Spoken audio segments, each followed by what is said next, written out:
বিজেপির সংগ্রাম চলছে চলবে বিজেপি বিজেপি বিজেপি জিন্দাবাদ জিন্দাবাদ জিন্দাবাদ বিজেপি জিন্দাবাদ জিন্দাবাদ জিন্দাবাদ রায়গঞ্জ মানুষের গণতান্ত্রিক অধিকার রক্ষার স্বার্থে বিজেপি বিধায়কদের অবস্থান চলছে চলবে চলছে চলবে রায়গঞ্জ মানুষের গণতান্ত্রিক অধিকার রক্ষার স্বার্থে বিজেপি বিধায়কদের অবস্থান চলছে চলবে চলছে কিন্তু আজকে রায়গঞ্জ থানা কেন্দ্রে একটা অবস্থান করবে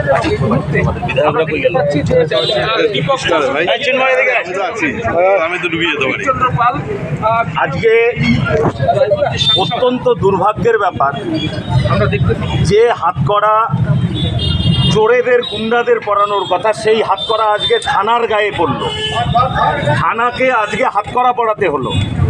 আমরা কোনো চোর গুন্ডা বদমাইশ আসিনি। আমরা থানা মাননীয় মুখ্যমন্ত্রীর মতো থানা ভাঙতে আসিনি।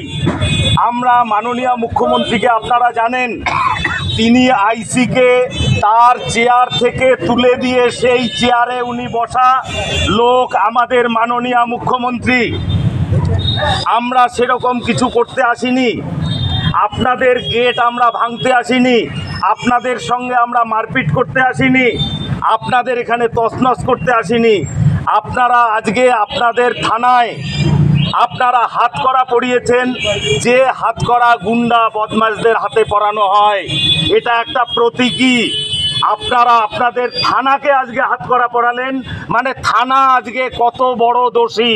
পুলিশ আজকে কোথায় পৌঁছেছে, যেখান থেকে থানাকে হাতকড়া পরাতে হচ্ছে। লজ্জা লজ্জা, এই লজ্জা আমরা কোথায় রাখবো? আপনারা থানার গেটে এত বড় মোটা মোটা রশি বাঁধে রেখেছেন। আমি এই রশিটা দেখানোর জন্য অনুরোধ করব যে আমরা আজকে ৬-৭ জন বিধায়ক এসেছি, ৮ জন বিধায়ক আছি, তাদের জন্য এই মোটা মোটা রশি এখানে লাগানো হয়েছে। লজ্জা লজ্জা লজ্জা। আজকে হ্যান্ডকাপ লাগানো হয়েছে এই থানার গেটে, অর্থাৎ থানাকে আজকে হাতকড়া পরানো হয়েছে। থানা কত বড় দোষী হয়েছে আপনারা জানুন। আমরা আপনাদের সাধারণ পুলিশ কর্মীদের বিরুদ্ধে নই, আমরা সেই সমস্ত পুলিশ কর্মীদের বিরুদ্ধে যারা নিজেদের সম্মান ইজ্জত বিক্রি করে, যারা আজকে দলদাসে পরিণত হয়েছে।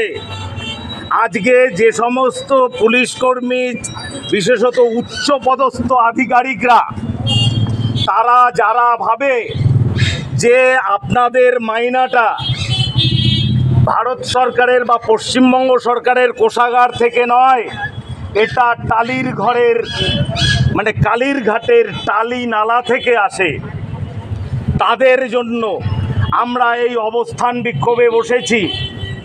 আমাদের দাবি যে রায়গঞ্জে উপনির্বাচনের কারণে তৃণমূল কংগ্রেসকে বিশেষ সুবিধা পাইয়ে দেওয়ার জন্য যেভাবে এক শ্রেণীর পুলিশ কর্মী তারা বিজেপি কর্মীদের ডেকে ধমকাচ্ছেন, চমকাচ্ছেন এবং তাদেরকে যেভাবে আপনারা তৃণমূলকে সহযোগিতা করবার জন্য বাধ্য করার চেষ্টা করছেন, আমাদের অবস্থান তাদের বিরুদ্ধে, সেই কাজের বিরুদ্ধে। আমরা আজকে এটা সতর্ক করে দিতে চাই এবং তাদের কাছে আমরা একটা বার্তা রেখে যেতে চাই যে ভারতীয় জনতা পার্টি গণতন্ত্রের অতন্দ্র প্রহরী হিসাবে রাস্তায় আছে, ছিল এবং থাকবে। এটা যদি অবিলম্বে বন্ধ না হয়, আগামী ৮ তারিখ মাননীয় রাজ্য সভাপতি, কেন্দ্রীয় মন্ত্রী ডক্টর সুকান্ত মজুমদারের নেতৃত্বে এবং পশ্চিমবঙ্গের বিরোধী দলনেতা শ্রী শুভেন্দু অধিকারীর নেতৃত্বে আমাদের যে মিছিল, সেই মিছিল আমরা থানায় নিয়ে আসব। আমরা আমাদের এই অবস্থান বিক্ষোভ, যেটা আজকে 1টা পর্যন্ত হবার কথা ছিল, সেটা আজকে এই মুহূর্তে আমরা এখান থেকে তুলে নিচ্ছি। কিন্তু আমরা রয়েছি, আমরা ছিলাম, আমরা থাকব। ধন্যবাদ, ভালো থাকবেন। লজ্জা।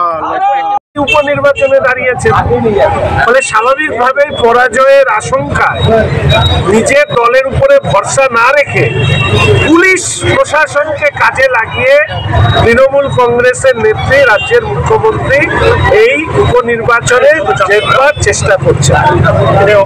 আমরা পুলিশের বিরুদ্ধে নই, আমরা পুলিশের সেই অংশের বিরুদ্ধে যারা থানায় ডেকে রাত্রেবেলা বিজেপির কার্যকর্তাদেরকে ভয় দেখাচ্ছেন, হুমকি দিচ্ছেন, তাদেরকে নানা ধরনের হেনস্থা করছেন, আমরা তার বিরুদ্ধে প্রতিবাদ জানাচ্ছি। এটা মাথায় রাখতে হবে, এই পুলিশ যারা চোপড়ার ঘটনায় চোখ বন্ধ করে রাখেন, সেই চোপড়া হাতে পুলিশের সক্রিয়তা দেখা যায় না, বরঞ্চ যারা অন্যায় করেন তাদের কাছে গিয়ে পুলিশ তাদেরকে কি বলবো মালিশ করতে ব্যস্ত। আর যারা এই অন্যায় অত্যাচারের বিরুদ্ধে লড়াই করছেন তাদেরকে হেনস্থা করে পুলিশ এই সমাজের কাছে কি বার্তা দিতে যাচ্ছে? এই যে একাংশের পুলিশ যারা দীর্ঘদিন ধরে আমাদের রাজ্যে মুখ্যমন্ত্রীর ভাষায় লোভী আইসি আর লোভী ওসিরা, এরা হচ্ছে তৃণমূলের এখন ব্লক সভাপতি কি জেলা সভাপতি, জেলা সভাপতি মানে উপরের হবে, এসপি ওরা হবে, এরা মনে হয় ব্লক সভাপতি হয়েছে। লজ্জা হয়, পড়াশোনা করে এরা চাকরি পেয়েছে মানুষের আইন শৃঙ্খলা দেখভাল করবার জন্য, আর সেই মানুষকে ভয় দেখিয়ে এরা মুখ্যমন্ত্রীর চোখে লোভী আর হচ্ছে কি লালসা এদের এত বেড়ে গেছে। আমরা তো নই, মুখ্যমন্ত্রী বলছে এই পুলিশকে লোভী, সেই পুলিশের একাংশের চামড়া কত মোটা যে আরো লোভের পূরণ করবার জন্য তৃণমূলের দলদাস হয়ে কাজ করছে। তার বিরুদ্ধে এই অবস্থান যদি বন্ধ না হয় তাহলে 8 তারিখে বিরোধী দলনেতা শুভেন্দু অধিকারী মহাশয়, আমাদের সভাপতি কেন্দ্রীয় মন্ত্রী সম্মানীয় সুকান্ত মজুমদার মহাশয়ের উপস্থিতিতে আমাদের মানস ঘোষের সমর্থনে যে পদযাত্রা হওয়ার কথা সেটাকে আমরা থানা ঘেরাওয়ের কর্মসূচিতে পরিণত করব। কতক্ষণ চলবে? 1টা অবধি চলছে।